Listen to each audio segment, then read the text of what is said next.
That's the million dollar question, because those are the things which are variable depending on the case.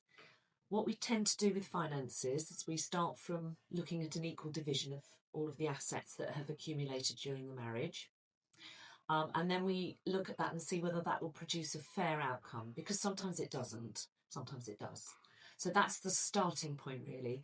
And when we say assets that have accumulated through the marriage, there'll be joint assets, things like a family home that you've bought through the marriage or both paid for. But sometimes there are things that come in which might not be considered to be joint assets. For example, somebody might have received an inheritance later on in the marriage that might still be separated from the matrimonial assets, and those sorts of things are treated separately and they're not treated as matrimonial assets. That doesn't mean to say they're not included within the divorce division, the asset division, but it means that they are treated differently from the assets that are joint within the marriage. So we don't necessarily look at starting with an equal division of those assets. But it's basically we put everything into the pot and we try and divide it fairly.